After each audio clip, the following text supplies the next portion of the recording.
Good morning students. हम लोग बात करने वाले हैं अब एटॉमिक स्पेक्ट्रा की। एक्चुअली एटॉमिक स्पेक्ट्रा के केस में होता क्या है, आप इसे ठीक से समझ लो पहले। कि एटॉमिक स्पेक्ट्रा में होता है कि इसमें एक जो जो भी लाइट किसी स्पेक्ट्रा पर डाली जाती है, किसी भी एक वेवलेंथ की, पार्टिकुलर वेवलेंथ की, उसे क्या होता है वो ऑब्जर्व करता है, और ऑब्जर्व करने के बाद कुछ लाइट को क्या करता है वो कुछ एक वेवलेंथ, एक सर्टेन वेवलेंथ की जो रेडिएशन होगी उसे रिलीज करेगा, कोई भी एक एलिमेंट।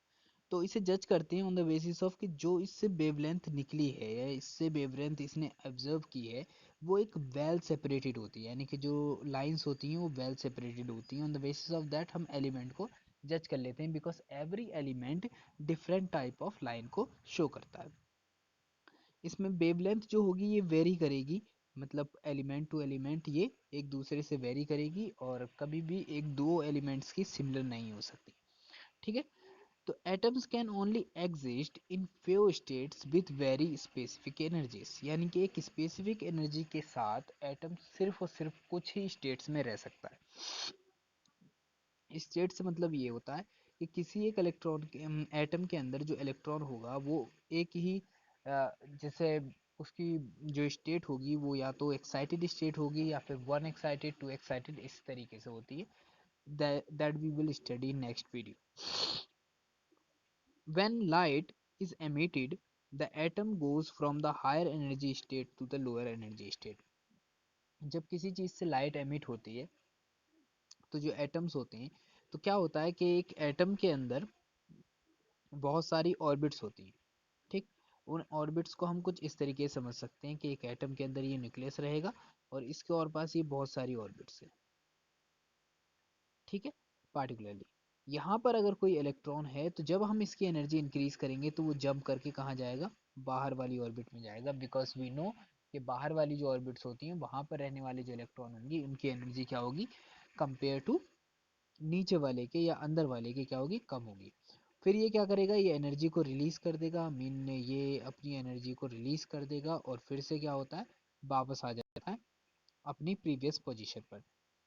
तो ऐसे ही बोला जाता है कि लाइट जो होती है वो एमिट होती है और वो higher energy state to lower energy में आ जाते हैं after releasing the energy whatever energy they have observed. अगर हम एटॉमिक स्पेक्ट्रा की बात करते हैं तो हम जानते हैं कि इलेक्ट्रिकल करंट जो होता है वो डिसोसिएट कर देता है मॉलिक्यूल्स को। ठीक। जैसे फॉर एग्जांपल हमारे पास H2 है, इनटू एक्साइटेड स्टेट के एटम हो तो which emits light with four wavelength, यानी कि जो ये लाइट को एमिट करेगा ये फोर वेवलेंथ वाली होगी। फोर वेवलेंथ से मतलब ये है कि इसकी जो लाइट है वो फोर वेवलेंथ से मतलब है कि four type of wavelength show करेगी जो लाइट इससे एमिट होने वाली है। अंडरस्टैंड। तो एटम्स का spectra and the Bohr model के बारे में बात करने वाले हैं। This is included in your chapter because this is very very important. तो every element has a unique spectrum, यानी कि हम ऐसा जानते थे पहले से ही कि जो एलिमेंट्स होते हैं उनका एक यूनिक स्पेक्ट्रम होता है। Thus we can use spectra to identify the elements, इसी वजह से क्या होता है हम स्पेक्ट्रा का यूज करते हैं टू आइडेंटिफाई द एलिमेंट्स। ये हम लैब में कर सकते हैं या स्टार्स जो होते हैं उनके कलर्स को देख कर या उनकी वेवलेंथ को देख के समझ सकते हैं, या फिर फायर वर्क वगैरह के अंदर जो एलिमेंट्स होते हैं उससे भी हम इस चीज़ का अंदाज़ा लगा सकते हैं। ये एक प्रॉब्लम है, ध्यान से समझने की कोशिश करना because it is very important. When a hydrogen atom undergoes a transition from E3 to E1, यानी कि जब कोई एटम E3 से ट्रांजिशन में जाता है, डायरेक्ट ट्रांजिशन में जाएगा E1 के पास। ठीक है। इट एमिट्स अ फोटोन, और ये एक फोटोन एमिट करता है जिसकी वेवलेंथ होती है, आप देख सकते हैं ये होती है लैम्डा 102.6, और याद रखना ये किस में है, नैनोमीटर में। Similarly if the atom undergoes a transition from E3 to E2, जैसे अगर जाता है वो E3 से यानी कि इसी पोजीशन से सिमिलरली और आता है इस पोजीशन में, तब जो इसकी वेवलेंथ होगी that is given here.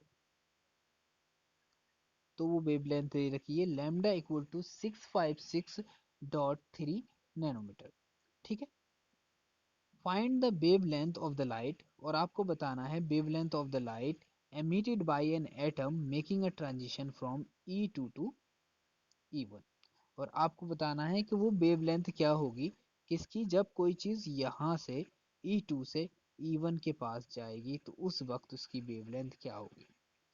You have to calculate this. We know about it. We know about it. So how can we do that? Because we will calculate the energies. हमें पता है कि energies क्या होती हैं, तो हम क्या करेंगे, एनर्जी कैलकुलेट कर लेंगे, इसकी E3 की कैलकुलेट कर लेंगे और E2 की कैलकुलेट कर लेंगे। ठीक है।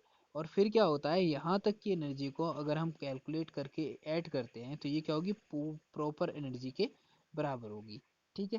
तो E3 तक की एनर्जी, तो हमें क्या करना है, E2 तक की एनर्जी को उसमें से माइनस कर देना है। और उसकी वैल्यू में अगर हम लैम्डा कैलकुलेट करेंगे, because we come to know the energy between E2 की एनर्जी हमें यहाँ से मिल ही जाएगी।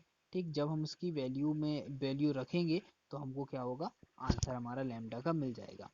You try to solve this question. Even if you are unable to solve it, then I'll do it a separate video. In a separate video, we will solve that question. Okay. Bohr ने अपने model में बताया कि जो atoms होते हैं उसके अंदर न्यूक्लियस तो बीच में पाया जाता है, that is having positive charge, लेकिन इसके और पास जो ऑर्बिटल्स होती हैं वो फिक्स्ड होती हैं। फिक्स्ड माने उनकी शेप जो होती है एकदम फिक्स होती है, जिसे उन्होंने रिप्रेजेंट किया बाय N1, N2, N3 और N4 से। ठीक, यानी कि इसी को वो बोलते थे KLMN। ठीक, और बाद में इसको प्रिंसिपल नंबर दे दिए गए 1 2 3 करके। बोहर मॉडल में क्या होता है कि electron orbits the nucleus in stable orbitals, यानी कि ये जो ऑर्बिटल्स होती हैं अराउंड द एटम्स वो क्या होती हैं, स्टेबल होती हैं और ये न्यूक्लियस के चारों तरफ होती हैं। Although not completely accurate model, यानी कि ये बिल्कुल एक एक्यूरेट मॉडल नहीं होता जैसा आप मान सकते हैं कि बिल्कुल गोलाकार हो। It can be use to explain absorption and emission, और इस मॉडल का मोस्टली इस्तेमाल करते हैं to explain the absorption and emission, यानी कि किसी एटम के अंदर एब्जॉर्प्शन कैसे होगा और एमिशन कैसे होगा, because it is not perfectly qualify all the atoms और there all the properties. Understand. Electron जो होते हैं वो मूव करते हैं लो एनर्जी से हायर एनर्जी की ओर, यानी कि यहाँ पर अगर कोई इलेक्ट्रॉन होगा तो अगर हम उसकी एनर्जी इंक्रीज कर दें तो वो एब्जॉर्ब करने के बाद एनर्जी को lower energy to higher energy पहुँच जाएगा। सिमिलरली क्या होगा, higher energy to lower energy होगा अगर वो एटम क्या करे, उस एनर्जी को एमिट कर दे तो। ठीक है।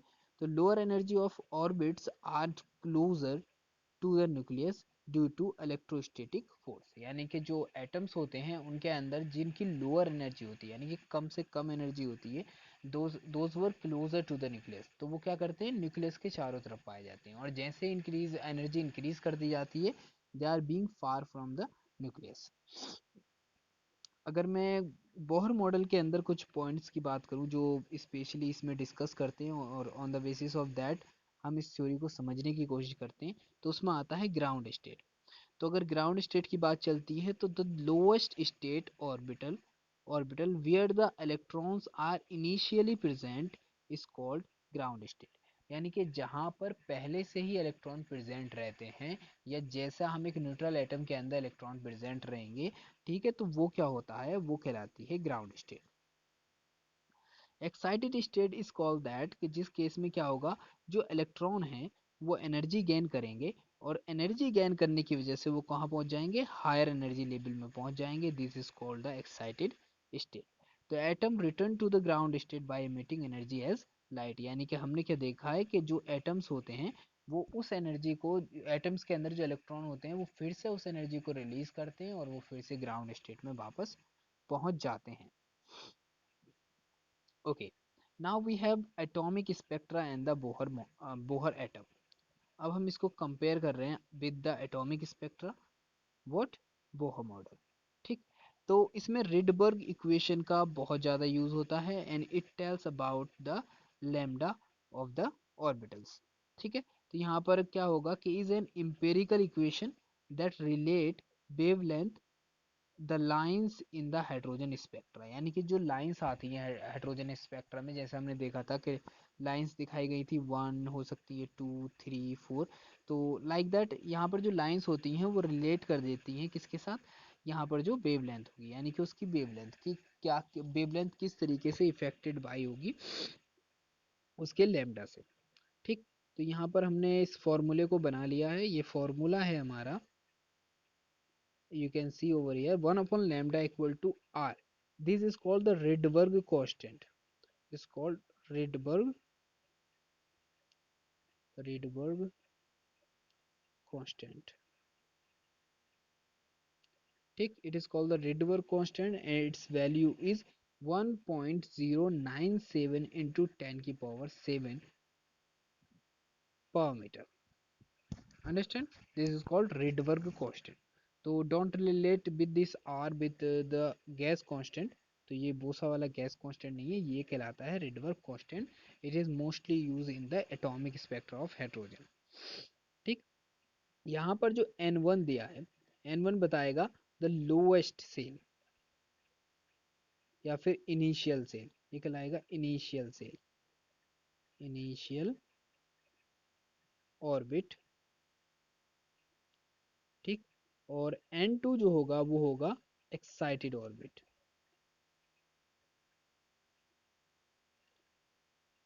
ठीक, या आप इसे ऐसा मान सकते हैं कि N1 जो होगा वो लोअर एनर्जी वाला होगा और N2 हायर एनर्जी वाला होगा, और N2 जो होगा हमेशा बड़ा होगा N1 से, यानी कि अगर N1 1 है तो वो क्या हो जाएगा, N2 हो जाएगा, N2 जो होगा वो 2 हो जाएगा या 3 हो जाएगा या 4 हो जाएगा या 5 हो जाएगा, इस तरीके से हो जाता है। Here we see what is the wavelength of light emitted when hydrogen atoms energy changes from N14 to N12। यानी कि क्या होता है जब क्या हो कि किसी भी एटम के अंदर उसकी एनर्जी चेंज होती है, जब N2 जो होता है 4 होता है और N1 जो होता है वो क्या होता है 2 होता है, यानी कि लोअर एनर्जी वाला 2 होता है और हाई एनर्जी वाला 4 होता है। हम इस फॉर्मूले में रखेंगे N1 हमारे पास 2 है तो हमने 2 का स्क्वायर कर दिया, और N2 जो है हमारे पास 4 है तो हमने 4 का स्क्वायर कर दिया। वैल्यूज़ हमने यहाँ पर R की रखी और ये यहाँ पर दोनों वैल्यूज़ आ गई। जब हम इसको कैलकुलेट करते हैं और उसके बाद मल्टीप्लिकेशन करते हैं तो हमारा आंसर आता है 1 upon lambda equal to 2.057 into 10 की पावर 6 मीटर पर मीटर। ठीक, इसकी वैल्यू को क्या करेंगे, लैम्डा की वैल्यू निकाल लेंगे बाई रिवर्सिंग द वैल्यू। ठीक, यहाँ पर क्या है, अगर हम एटॉमिक स्पेक्ट्रा की बात करें और द बोहर मॉडल की बात करें तो 1930 नील्स बोहर, ये this is the name of the scientist, Niels Bohr ने क्या किया, जो प्लांक्स क्वांटम थ्योरी थी उसको इनकॉर्पोरेट करने के बाद एक्सप्लेन किया, हाइड्रोजन स्पेक्ट्रम को एक्सप्लेन किया, और उन्होंने अपनी थ्योरी के पोस्टुलेट दिए जिसको बोलते हैं बोहर्स थ्योरी।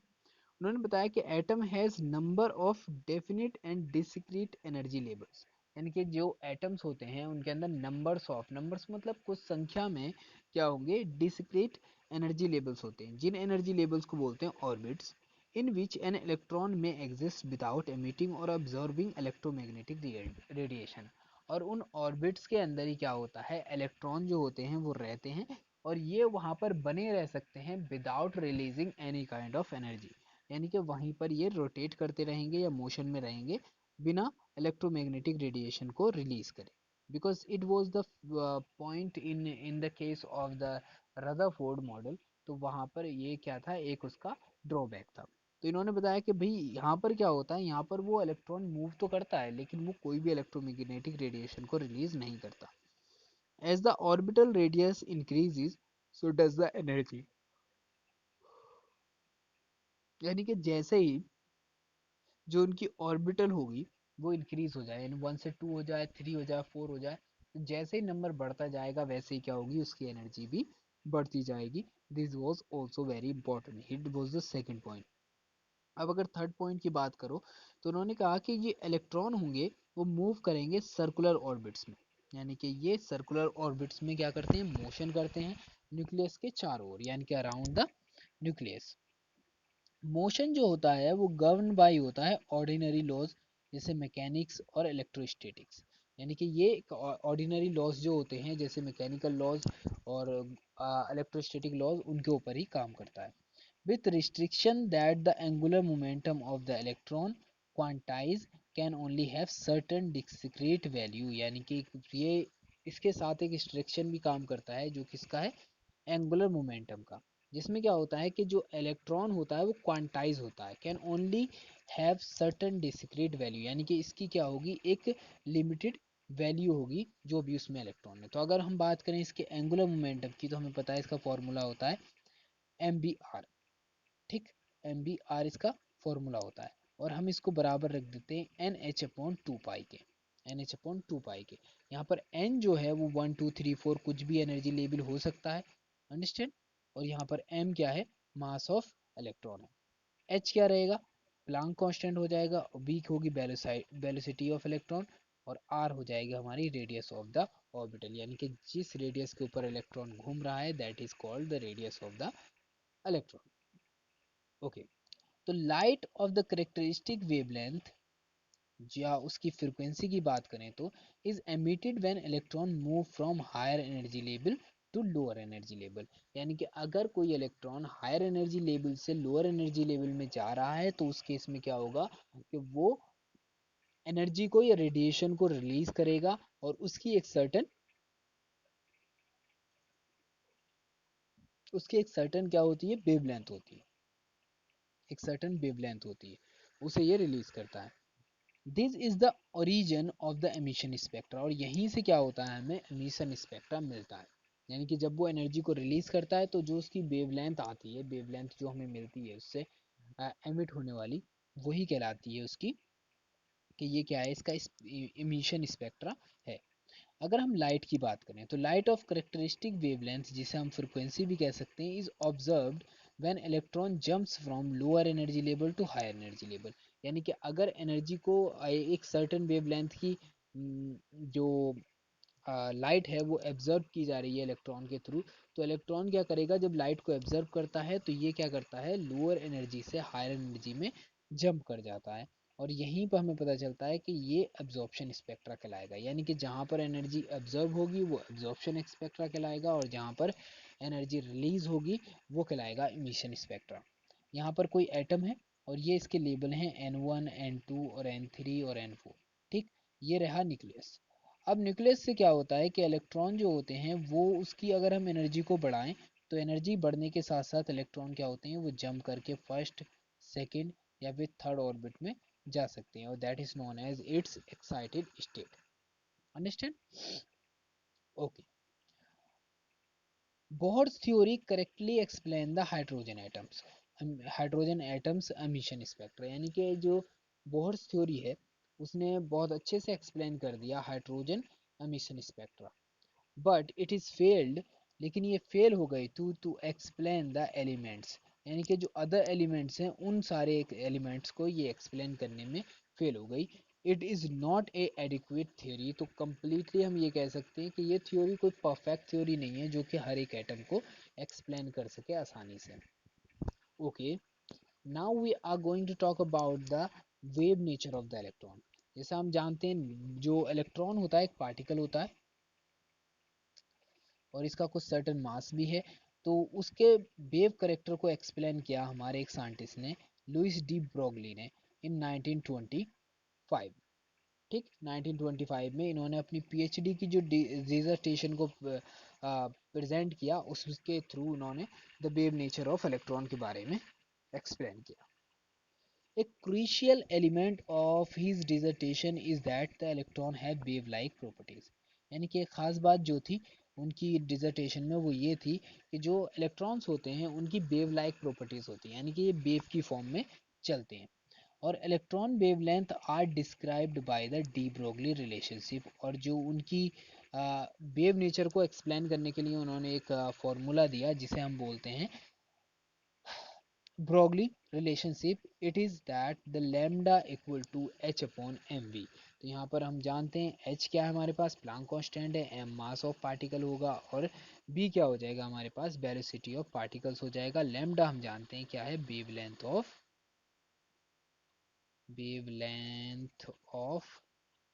इलेक्ट्रॉन, यानी कि जो इलेक्ट्रॉन की वेवलेंथ होगी उसे एक्सप्लेन करता है ये। पहले क्वेश्चन सॉल्व कर लो। इन्होंने बोला है कि determine the wavelength in M, यानी कि वेवलेंथ को मीटर में एक्सप्लेन कीजिए, ये है मीटर, याद रखना कहीं मास नहीं है ये, of an electron with the mass, उसमें मास दे रखा है 9.11 इंटू 10⁻31 kg, ठीक। हैविंग वेलोसिटी, और उसके बाद वेलोसिटी दे रखी है 5.65 इंटू 10⁻7 मीटर पर सेकेंड। अगर हम प्लांक कांस्टेंट की बात करें यहाँ पर, जो हमारा अगला होगा, तो उसकी वैल्यू हम जानते हैं क्या, 6.626 इंटू 10⁻34 kg मीटर पर सेकेंड होती है। तो हम यही वैल्यू को क्या कर देंगे, इसमें रख देंगे। अंडरस्टैंड। तो यहाँ पर हमारे पास फॉर्मूला है lambda equal to H upon M B. यहाँ पर हमने एच की वैल्यू रखी, उसके नीचे रखते हैं हम एम की वैल्यू, और यहाँ पर आ जाएगी हमारी वी की वैल्यू यानी वेलोसिटी। और हम देखेंगे कि हमारा जब आंसर हम कैलकुलेट करते हैं काट पीट करके, तो वो आता है 1.29 into 10⁻11 metre. This is the wavelength that is that's explain the wavelength of the electron in a wave character. The one more theory that was the quantum mechanical pictures of atom को explain करती है। It is given by Werner Heisenberg in 1927 में इन्होंने develop किया, और इन्होंने concept दिया अपना अनसर्टेनिटी प्रिंसिपल। अनसर्टेनिटी प्रिंसिपल इसमें क्या होता है, it is impossible to determine simultaneously both the position and the momentum of an electron or any other small particles. इन्होंने बताया कि किसी भी एटम के अंदर या फिर बहुत ज़्यादा स्मॉल पार्टिकल्स जो होते हैं, आप उनकी एक ही एक ही टाइम पर, यानी कि एक ही टाइम पर, एक पॉइंट ऑफ टाइम पर उनका मोमेंटम और उनकी पोजीशन, यानी कि जो उनका मोमेंटम और पोजीशन है उसे एक्यूरेटली डिफाइन नहीं कर सकते या एक्यूरेटली नहीं बता सकते। अगर आप एक बताएंगे तो दूसरे में कमी आने लगेगी, यानी कि उसके अंदर अनसर्टेनिटी आ जाएगी, और अगर दूसरा बताएंगे तो जो पहले वाला है उसमें उसके अंदर क्या होगा, कमी आने लगती है, जिसे अनसर्टेनिटी कहते हैं। ठीक है, this is also called the uncertainty principle.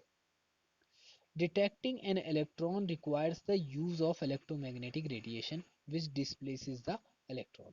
यानी कि अगर आपको कोई इलेक्ट्रॉन को डिटेक्ट करना हो तो इसके लिए इलेक्ट्रोमैग्नेटिक रेडिएशन की ज़रूरत पड़ती है, जो डिस्प्लेस कर देती है इलेक्ट्रॉन को, यानी कि इलेक्ट्रॉन को निकाल देती है।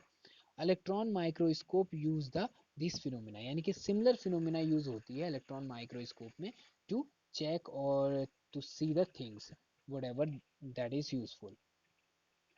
क्वांटम मैकेनिकल मॉडल में अगर हम बात करें तो quantum mechanical model placed the Bohr model of the atom, यानी कि ये इसने क्या किया, इसने रिप्लेस कर दिया बोहर मॉडल को, क्योंकि ये जो क्वांटम मॉडल था ये काफ़ी हद तक दूसरे एटम्स और एलिमेंट्स को भी एक्सप्लेन कर रहा है।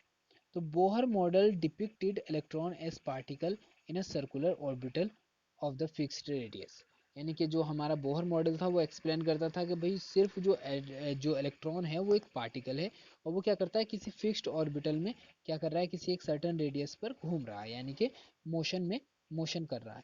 जबकि अगर हम क्वांटम मैकेनिकल मॉडल की बात करें तो ये बताता है कि इलेक्ट्रॉन इज अ वेव, यानी कि इलेक्ट्रॉन क्या है, वेव है, और ये spread through a region of space, यानी कि और ये जो एटम के अंदर स्पेस है तो उसके अंदर वो कहीं पर भी क्या करता है, सिर्फ और सिर्फ घूमता रहता है। इट डज नॉट मैटर कि ये कोई ऑर्बिटल में घूम रहा है या किसी किसी ऑर्बिट के ऊपर, मतलब एक सर्कुलर पथ पर घूम रहा है, ये सिर्फ क्या करता है वहां पर घूमता रहता है, डीलोकलाइज रहता है इन ए ऑर्बिटल। ठीक है, the energy of orbital is quantize like the Bohr model, और इसके केस में भी इन्होंने बताया कि जो एनर्जी रहती है वो क्वांटाइज रहती है, यानी कि संरक्षित रहती है।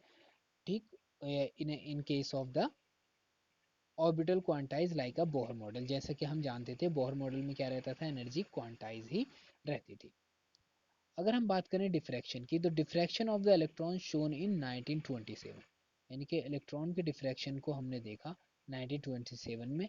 Electron exhibit wave like behaviour, जैसा हम जानते हैं कि जो इलेक्ट्रॉन्स होते हैं वो क्या करते हैं, वेव लाइक बिहेवियर शो करते हैं। Wave behaviour describe using wave function that the Schrodinger equation, यानी कि to describe the wave character of the electron we use the Schrodinger equation that explains और the wave functions of the reactions को explain करता है।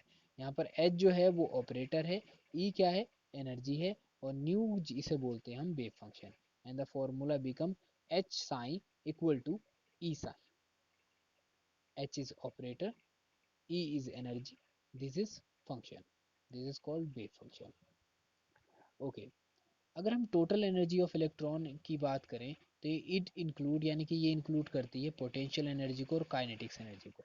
हम बहुत अच्छे से जानते हैं कि हमारी जो एनर्जी होती है टोटल यू, वो इक्वल टू होती है काइनेटिक एनर्जी के एंड द पोटेंशियल एनर्जी के। इन दोनों को मिलाने पर हमारी एनर्जी निकल कर आती है जिसे हम बोलते हैं total energy.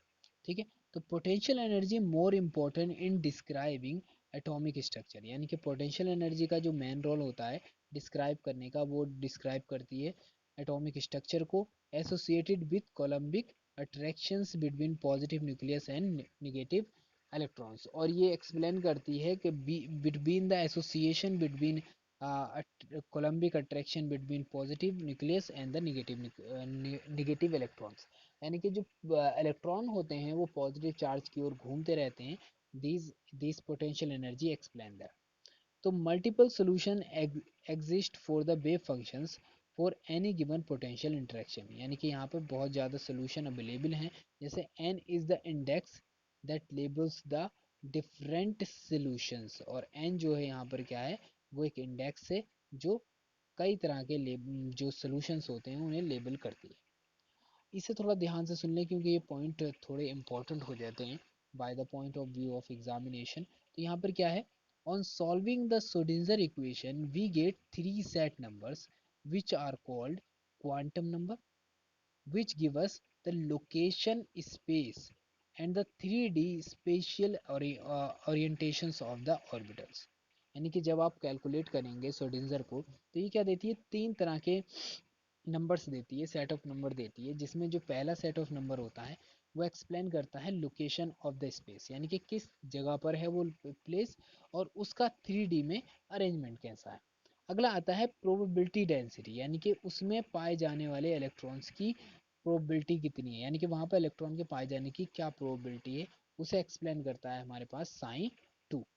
Electrons in the region that is where the electron most probably be, यानी कि जहाँ पर इलेक्ट्रॉन ज़्यादा से ज़्यादा हो सकता है।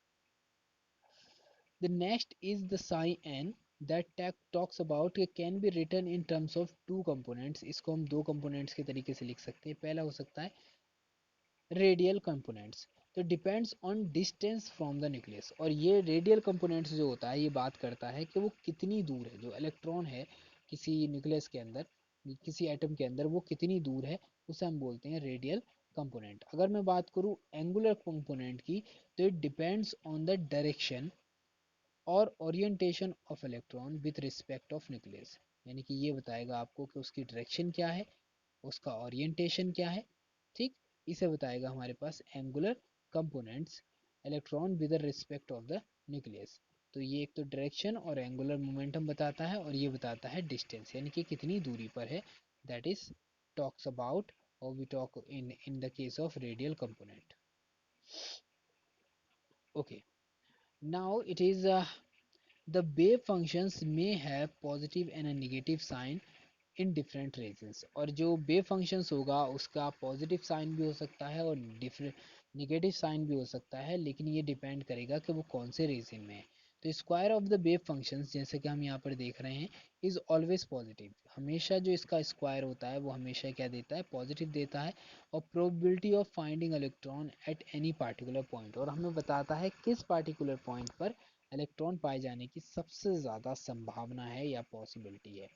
each solution of the wave functions define an orbital, और हर एक जो सोल्यूशन होता है वो वेव फंक्शन को डिफाइन करता है उसकी ऑर्बिट के बारे में। तो each solution labelled by the letter and number combinations, इसी वजह से क्या करते हैं, हर एक जो सोल्यूशन होता है उसे लेबल कर देते हैं बाय लेटर्स एंड नंबर्स। जैसे for example 1s 2s 2p 3s 3p 3d, तो ये क्या है, ये ऑर्बिटल्स हैं जो एटम्स के चारों तरफ पाई जाती हैं। ठीक, तो जो s s p हो सकता है, जैसे दूसरे वाले में क्या होती हैं, दो ऑर्बिटल होती हैं, एक तो s होता है एक p होता है, ऐसे तीसरे वाले में कितनी हो जाएंगी, तीन ऑर्बिटल्स हो जाती हैं। And Orbital in quantum mechanical terms is actually the region of space rather than a particular point. यानी कि जो हम अगर बात करते हैं किसी क्वांटम मैकेनिकल टर्म्स के रूप में, अगर हम एक ऑर्बिटर की बात कर रहे हैं तो ऑर्बिट जो है वो एक स्पेस है, यानी कि एक जगह है, that is not a point, और उसे हम ये नहीं कह सकते कि ये क्या है, कोई पॉइंट है। ठीक, तो ये पॉइंट ना होकर क्या होता है कि स्पेस होता है जहाँ पर जो इलेक्ट्रॉन होते हैं वो मोशन करते हैं। अगर क्वांटम नंबर की बात करें तो solution to the function use to solve the wave equation, यानी कि वो फंक्शंस जिसका यूज किया जाता है हमें सॉल्व करने के लिए वेव इक्वेशन। तो quantum number used to name the atomic orbital, और क्वांटम नंबर का यूज किया जाता है डिफाइन करने के लिए या नाम देने के लिए एटॉमिक ऑर्बिटल को। Vibrating strings fixed at both end can be used to illustrate a functions of the wave equations. यानी कि अगर आप क्या करें, एक वाइब्रेटिंग स्ट्रिंग ले लें और उसको फिक्स कर दें दो पॉइंट पर, ठीक, और अगर हम इसे खींच के छोड़ते हैं तो ये करता है, मोशन करता है, और कैसा मोशन करता है, यूं वाला मोशन करता है। We can study about the wave in this way. ठीक है, अब बात करते हैं हम क्वांटम नंबर की। तो when solving the Schrodinger equation, three quantum number are used. पहला होता है प्रिंसिपल क्वांटम नंबर, जिसे रिप्रेजेंट करते हैं एन से, और ये 1 2 3 4 5 6 के बारे में बताता है, यानी कि principal quantum number main orbital के बारे में ये जानकारी देता है। दूसरा आता है सेकेंडरी क्वांटम नंबर, जिसे रिप्रेजेंट करते हैं एल से, और this is also called angular quantum number. तो इस केस में क्या होता है, ये बताता है कि कौन सी ऑर्बिटल के अंदर इलेक्ट्रॉन जो है वो एग्जिस्ट करता है। उससे अगला वाला आता है मैग्नेटिक क्वांटम नंबर। इसमें बात होती है एम की, तो एम की एग्जैक्टली कहीं ऑर्बिट के अंदर पोजीशन क्या है, ठीक है, और किसी ऑर्बिट के अंदर उसकी एग्जैक्टली पोजीशन क्या है, ये उसके बारे में बताता है। अब बात करने वाले हैं हम क्वांटम नंबर की। तो क्या हो जाएगा, the principal quantum number represented by N define the shell, यानी कि कौन सी सेल है उसके बारे में डिफाइन करेगा क्या, N. Which particular orbital is formed, यानी कि which particular orbital is formed है, और वो सेल कौन सी है उसे हमें आप जानकारी मिलती है एन से। और एन इज ऑलवेज पॉजिटिव, याद रखना ये एक पॉजिटिव इंटीजर होता है। इंटीजर मतलब 1 2 3 4 5 6 करके होगा, जीरो भी नहीं होगा, ठीक है। तो एन वन होता है और फर्स्ट सेल का, और एन टू होता है सेकंड सेल का, ऐसे ही थर्ड सेल का क्या हो जाएगा, थ्री हो जाएगा। Each shell has different energies, और हर एक सेल के बारे में हम जानते हैं कि उनकी डिफरेंट एनर्जी होती है।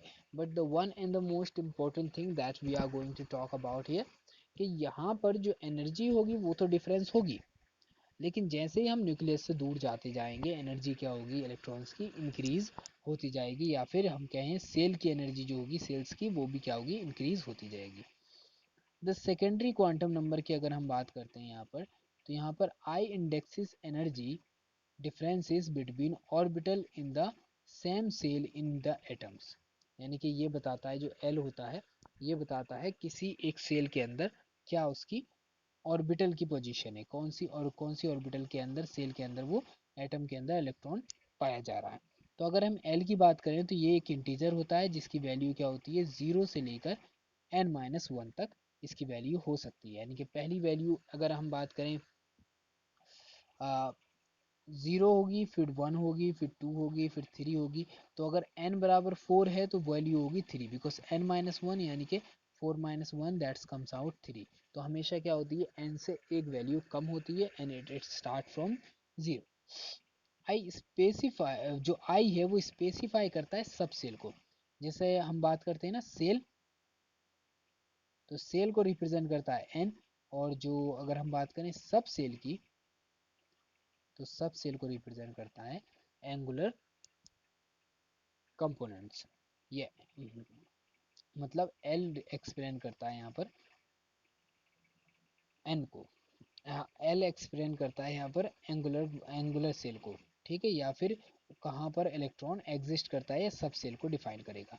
Each shell content many I L many L values as its value of N, यानी कि जैसे हम जानते हैं कि एक एन की वैल्यू के लिए जो एल होता है वो कई वैल्यू शो करता है। इसमें कुछ दिए हुए हैं, ये एल की वैल्यू है, ये लेटर डिजिग्नेशन है कि एल की वैल्यू अगर ज़ीरो होगी तो हम उसे रिप्रेजेंट करेंगे एस से, अगर वन है तो पी से, अगर टू है तो डी से, अगर थ्री है तो एफ से, अगर फोर है तो जी से।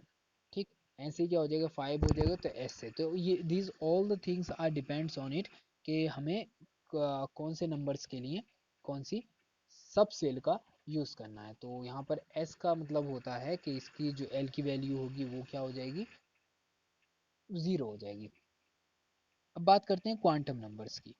तो यहाँ पर क्या है, the energies of the orbitals are specified completely using only n and l quantum numbers, यानी कि यहाँ पर n और l क्वांटम नंबर को यूज करके ही क्या कर सकते हैं, हम इन्हें स्पेसिफाई कर सकते हैं। जैसे in magnetic field some emission lines split into 3, 5 और 7 कंपोनेंट्स, यानी कि अगर हम बात करें मैग्नेटिक फील्ड में तो कुछ एमिशन की जो लाइंस होती हैं वो स्प्लिट कर जाती हैं, और ये स्प्लिट करती हैं 3 में, 5 में और 7 में। ठीक, याद रखें 3, 5, 7 तीनों ही ऑड नंबर है। The third quantum numbers describe splitting, और इसी वजह से क्या होता है, जो थर्ड वाली क्वांटम नंबर होती है वो एक्सप्लेन करती है स्प्लिटिंग को। अंडरस्टैंड, यहाँ पर the third quantum number is the magnetic quantum number, और जो हमारी थर्ड वाली क्वांटम नंबर है वो बात करती है बारे में मैग्नेटिक क्वांटम नंबर के। यहाँ पर मैग्नेटिक क्वांटम नंबर क्या होगा, एक इंटीजर वैल्यू शो करेगा। Integer value could be the negative और अ पॉजिटिव, और may be it is zero. तो एम, जो एम है, मे बी एदर पॉजिटिव और निगेटिव, यानी कि या तो ये पॉजिटिव हो सकता है या फिर निगेटिव हो सकता है। तो अगर हम m की एब्सोल्यूट वैल्यू को कैलकुलेट करें तो ये लेस देन होती है इक्वल टू l, यानी कि लेस देन l होगी और इक्वल टू l होगी। ठीक है, तो अगर हम बात करें m की वैल्यू किसी एक l के लिए निगेटिव से स्टार्ट होती है, जीरो पर पहुंचती है और पॉजिटिव तक जाती है। यानी कि अगर कोई कहता है कि l बराबर 2 है और आपको m की वैल्यू बतानी है तो आप लिखेंगे -2, -1, और फिर आएगा 0, फिर आएगा +1 और फिर आएगा +2। Understand? These all the things you have to write the value of m in case of atom. Okay, अब यहाँ पर हमारा जो पॉइंट बचता है वो बचता है अबाउट कि हम इनकी वैल्यू को किस तरीके से रिप्रेजेंट करें। तो जैसा कि हम जानते हैं ये हमारी एन की वैल्यू दे रखी है 1, 2, 3, 4। तो अगर कोई कहता है एल की वैल्यू के बारे में, तो एल की वैल्यू क्या होगी, अगर एन की वैल्यू 1 है तो एल की वैल्यू ऑब्वियसली क्या हो जाएगी, n-1, यानी कि यहाँ पर अगर हम फॉर्मूला लिख देते हैं n-1 तो 1 - 1 दोनों कट गए, हमारे पास आंसर आता है 0। तो एल की वैल्यू क्या हो जाएगी, एल एन नंबर 1 के लिए 0 हो जाएगी।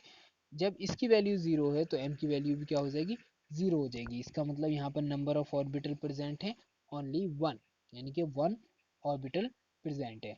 इस तरीके से क्या होता है कि अगर हम ले लेते हैं यहाँ पर 0, एल एन बराबर 2 है, तो हम जानते हैं एन की वैल्यू क्या होती है, 0 से स्टार्ट होती है और कहाँ तक जाती है, n-1 तक, यानी कि यहाँ पर 0 और 1 हो जाएगी एल की वैल्यू। और अगर हम इसी चीज़ को डिफाइन करने की कोशिश करते हैं यहाँ पर, तो हम देखते हैं यहाँ पर हमारे पास आंसर आता है -1, 0, 1 और 0। ठीक, अगर हम पहली ऑर्बिट देखें तो इसकी वैल्यू 1 है, और अगर हम दूसरी ऑर्बिट देखते हैं तो इसकी वैल्यू कितनी आ गई है, 3 आ गई, यानी कि इसके अंदर 3 ऑर्बिटल्स प्रेजेंट हैं। इसी तरीके से अगर 0 है तो 0 ही रहेगा, 1 है तो 3 वैल्यू हो जाएंगी, और 2 है तो 4 वैल्यू हो जाएंगी। ऐसे ही 1 के लिए 0, 2 के 1 के 0 के लिए 0 रहेगा, 1 के लिए हो जाएंगी 3 वैल्यूज़, और 2 के लिए हो जाएंगी यहाँ पर 5 वैल्यूज़, और 3 के लिए हो जाएंगी यहाँ पर 7 वैल्यूज़। तो ये सब फंडा है, यानी कि यहाँ अगर ऑर्बिटल एफ है तो उसकी क्या होते हैं, 7 ऑर्बिटल्स पाई जाती हैं एफ के अंदर, यानी कि ये 7 ऑर्बिट्स में, और इसके अंदर 14 इलेक्ट्रॉन्स आ सकते हैं। यहाँ पे नोट करने की बात ये है कि relationship between numbers of the orbitals with in S, P, D and F के बारे में जानकारी मिलती है, जो हमें बताता है एम, यानी कि मैग्नेटिक मैग्नेटिक मोमेंटम हमें इसके बारे में जानकारी देता है। अब बात करने वाले हैं हम, हमने तीन के बारे में पढ़ लिया अच्छे से, प्रिंसिपल के बारे में पढ़ लिया, एंगुलर के बारे में पढ़ लिया, फिर मैग्नेटिक के बारे में। अब हमारा लास्ट वन बचता है इलेक्ट्रॉन स्पिन। ये रिप्रेजेंट करता है कि किसी भी एक ऑर्बिटल के अंदर जो इलेक्ट्रॉन प्रेजेंट है उसकी स्पिन कैसी है, यानी कि उसकी स्पिन ये है या उसकी स्पिन ये है। And it is defined by the 1/2। तो अगर हम ऊपर की ओर एरो लगाते हैं तो यहाँ पर लिखते हैं हम प्लस, और अगर हम नीचे की ओर एरो लगाते हैं तो हम लिखते हैं -12। ठीक है। तो three quantum numbers labeling an atomic orbital can be equally used to well define its energy, shape and its orientation। यानी कि अगर हम इन तीनों जो हमने अभी प्रीवियसली पढ़ा है कि जो अगर हम तीनों क्वांटम नंबर्स की बात करें तो हम क्या देखेंगे, इसमें एक चीज़ नोटिस करते हैं कि ये डिफाइन करती हैं एनर्जी को, कि उसकी शेप क्या है और उसका ओरिएंटेशन क्या है। ठीक। In new quantum number also introduce this is called the electron spin quantum number, जिसको रिप्रेजेंट किया गया एम एस से। ठीक। जनरली इसे एस से ही रिप्रेजेंट करते हैं। It had it's on axis, और इसकी क्या होती है, एक अपनी खुद की एक्सिस होती है। This had angular momentum and the two orientation of the spin, यानी कि इसका एक एंगुलर मोमेंटम होगा इलेक्ट्रॉन का खुद, और इसका ओरिएंटेशन होगा जो +12 होगा और -12 होगा, यानी कि इसका ओरिएंटेशन को हम रिप्रेजेंट करते हैं +12 से और -12 से। And were normally represented by two arrows, और इनको हमेशा एक एरो और दूसरा एरो, अगर प्लस वाली वैल्यू है तो ऊपर वाला एरो, और अगर माइनस वाली वैल्यू है तो नीचे वाले एरो को से रिप्रेजेंट किया जाता है। अंडरस्टैंड। तो ये आ जाएगा ऊपर वाले एरो के लिए और ये आ जाएगा नीचे वाले एरो के लिए। ठीक है। And that these have the opposite spins, और दो इलेक्ट्रॉन किसी एक ऑर्बिटल में जब भी होंगे तो वो क्या हो जाएंगे, उनकी स्पिन्स क्या हो जाएगी, हमेशा इन दैट केस अपोजिट रहेगी एक दूसरे के। ये हम अच्छे से पढ़ चुके हैं कि एन जो डिफाइन करता है वो डिफाइन करता है सेल्स को, determines the size of the orbital, और ये साइज ऑफ द ऑर्बिटल के बारे में जानकारी देता है। Also large extent of the energy of orbitals, और ये बात करता है किसी जो एनर्जी ऑर्बिटल है उसकी लार्ज एक्सटेंट ऑफ एनर्जी के बारे में बात करता है। ठीक। अगर हम बात करें तो there are sub shells, some of the sub shells होती हैं जिसको हम nth सेल्स के अंदर देखते हैं, और इसको रिप्रेजेंट करते हैं एल के थ्रू, जो आइडेंटिफाई करता है सब स्केल्स के बारे में, और ये बताता है कि ऑर्बिटल की जो उसके अंदर ऑर्बिटल्स है उसकी शेप क्या है, और इसकी वैल्यूज हमेशा 2l+1 orbital of the each type in सब सेल होती है। दैट्स ऑर्बिटल इज, अगर एल की वैल्यू 0 है तो देयर आर ऑर्बिटल्स जो कि होगी 1, अगर हमारे पास क्या हो जाए 5 हो जाए, ठीक, तो इस जगह पर क्या होता है, सब सेल्स एल बराबर अगर 2 आ जाता है तो वहाँ पर ऑर्बिटल्स कितनी हो जाती हैं, 5 हो जाती हैं, यानी कि सब सेल्स जो होती हैं उसमें 5 हो जाती हैं। So some extend and also determine the energy of orbital in it is what electron atom के अंदर, ये क्या करेगा, एनर्जी ऑफ द इलेक्ट्रॉन्स को भी सम मैटर सम कुछ कुछ हद तक, कुछ सम एक्सटेंट तक डिफाइन करने की कोशिश करता है। फिर हमने देखा एम एल की बात की तो ये क्या होता है, इसकी वैल्यू होती है 2l+1 के बराबर होगी, और ये क्या होता है -l से स्टार्ट होगा, 0 पर पहुंचेगा और फिर के पहुंच कर निपटेगा +l तक वैल्यू देता है, अगर हम मैग्नेटिक की बात करते हैं तो। अगर स्पिन की बात करते हैं तो इसकी दो वैल्यूज होती है, एक तो +12 होती है, एक -12 होती है। ठीक। अगर एरो नीचे की ओर है तो -12 हो जाएगी, और अगर एरो ऊपर की ओर है तो +12 हो जाती है। Now our topic is going to start that the shapes of the atomic orbitals. Shape of the atomic orbitals के बारे में हम नेक्स्ट वीडियो में डिस्कस करेंगे। तो अभी तक के लिए जितना हमने पढ़ा है that is very very important, because यहीं से आपका सिलेबस जो है टर्म फर्स्ट का आने वाला है। तो इसे ध्यान से और अच्छे से पढ़ने की कोशिश करें, और go through your books, because book से पढ़ना बहुत बहुत बहुत ज़्यादा ज़रूरी है। तो अगर आप बुक से नहीं पढ़ रहे हैं तो आप गलत कर रहे हैं।